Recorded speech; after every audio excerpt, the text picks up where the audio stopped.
ओम नमस्ते जी।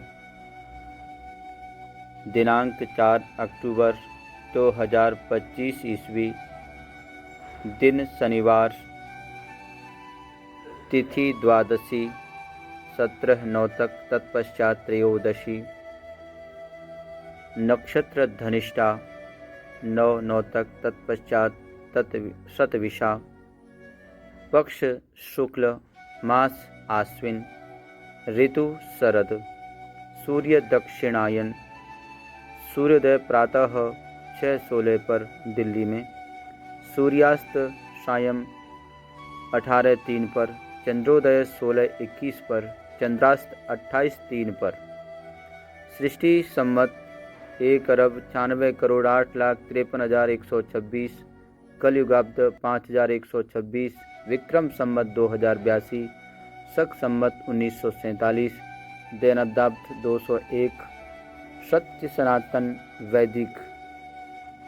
ईश्वर का वैदिक स्वरूप ईश्वर, जीव और प्रकृति तीनों कारण स्वयं सिद्ध और अनादि हैं। संस्कृत भाषा में परमात्मा, परम जमा आत्मा तथा जीवात्मा, जीव जमा आत्मा दो शब्द हैं। परमात्मा शब्द का अर्थ है सर्वश्रेष्ठ, आत्मा और जीवात्मा का अर्थ है प्राणधारी आत्मा। आत्मा शब्द दोनों के लिए आता है और बहुधा परमात्मा तथा जीवात्माओं का भेदभाव किए बिना समस्त जीवन तत्वों के लिए व्यवहृत किया जाता है। परमात्मा और जीवात्मा के कार्यों में इतनी समानता है, मगर दोनों के कार्य क्षेत्र निसंदेह अत्यंत भिन्न विभिन्न हैं कि प्राय इनके संबंध के विषय में भ्रम हो जाता है, और इस भ्रम के कारण दर्शन शास्त्र तथा धर्म दोनों क्षेत्रों में बाल की खाल निकाली जाती है। खास तौर पर ईश्वर को न मानने वाले लोग मनुष्य को ही सिद्ध व ईश्वर का दर्जा देकर अपनी अल्पज्ञता के कारण ऐसा विचार लाते हैं।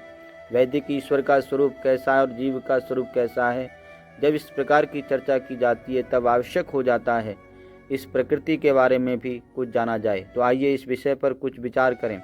इस कार्य रूप सृष्टि में 3 नियम बहुत ही स्पष्ट रूप से दिखाई देते हैं। पहला, इस सृष्टि का प्रत्येक पदार्थ नियम पूर्वक परिवर्तनशील है। दूसरा, प्रत्येक जाति के प्राणी अपनी जाति के ही अंदर उत्तम, मध्यम और निकृष्ट स्वभाव से पैदा होते हैं। तीसरा, इस विशाल सृष्टि में जो कुछ कार्य हो रहा है वह स्वयं नियमित, बुद्धिपूर्वक और आवश्यक है। पहला नियम, सृष्टि नियम पूर्वक परिवर्तनशील है।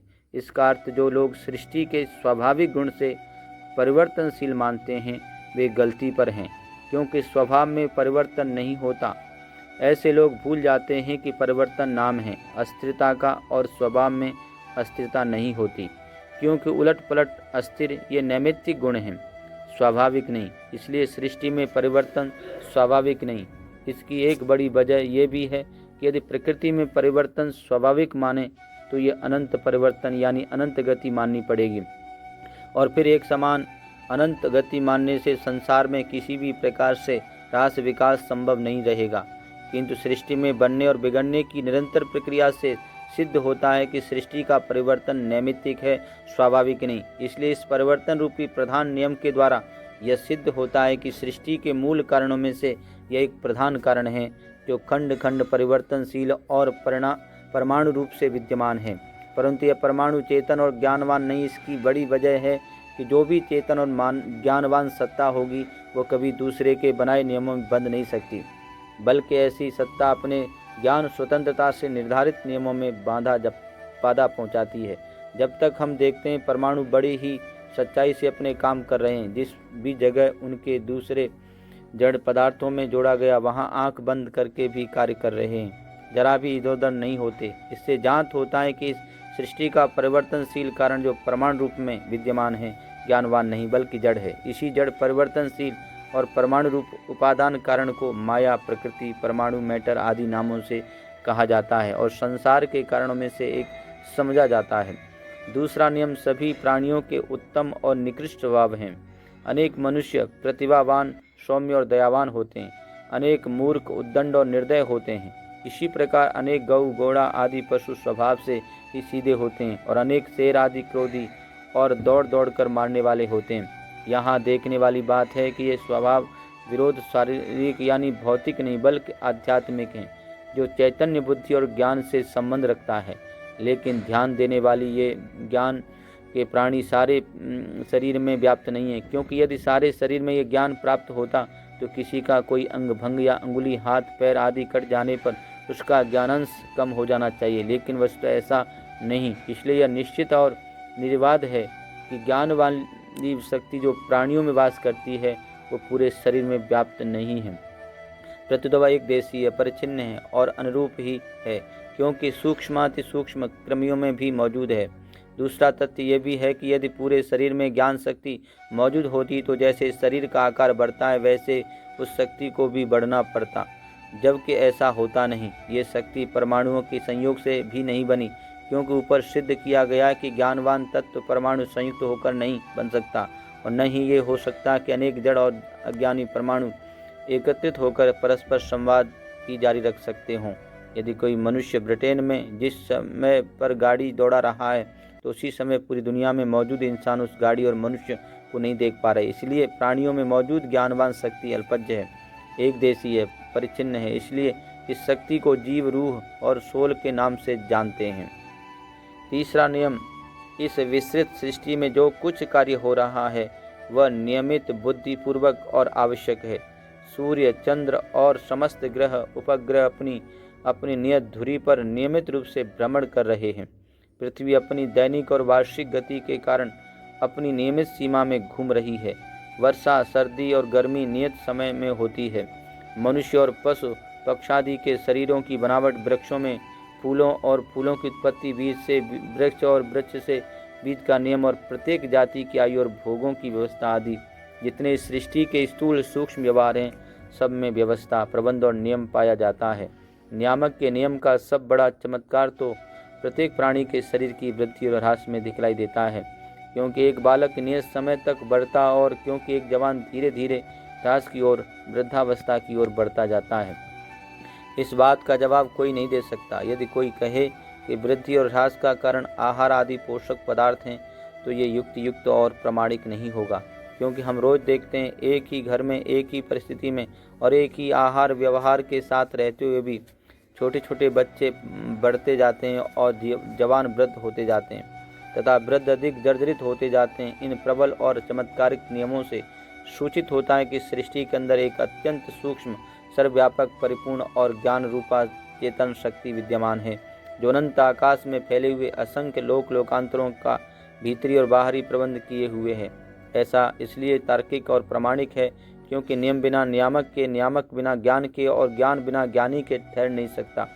हम संपूर्ण सृष्टि में नियम पूर्वक व्यवस्था देखते हैं, इसलिए सृष्टि का यह तीसरा कारण भी सृष्टि के नियम से ही सिद्ध होता है। इसी को परमात्मा, ईश्वर, खुदा और गॉड आदि अनेक नामों से पुकारते हैं, जिसका मुख्य नाम ओम है। सृष्टि के ये तीनों कारण स्वयं सिद्ध और अनादि हैं। मेरे मित्रों, ज्ञान और विज्ञान की ओर लौटिए, सत्य और न्याय की ओर लौटिए, वेदों की ओर लौटिए। आओ लौट चलें वेदों की ओर। ईश्वर का वैदिक स्वरूप, ईश्वर, जीव, प्रकृति, तीनों कारण स्वयं सिद्ध और अनादि हैं। आओ चलो वेदों की ओर।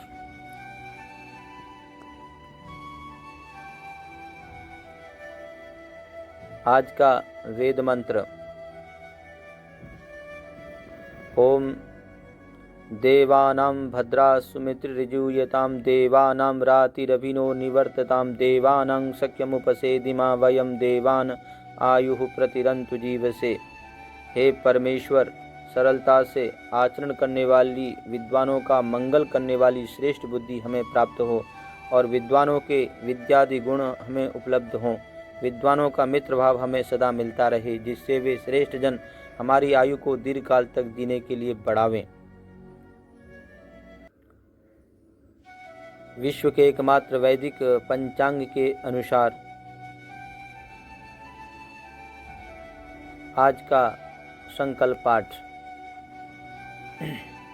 सृष्टादि संवत्सर, अयन, ऋतु, मास, तिथि, नक्षत्र, लग्न, मुहूर्त। ओम तत्सत्। श्री ब्रह्मणो दिवसे द्वितीये प्ररार्धे श्री श्वेतवार कल्पे वैवस्वत मन्वन्तरे अष्टाविंशततमे कलयुगे कल प्रथम चरणे एक बृंद षण्वति कोटि अष्टलक्ष 53,50,सहस्र षड्विंशतोत्तर शततमे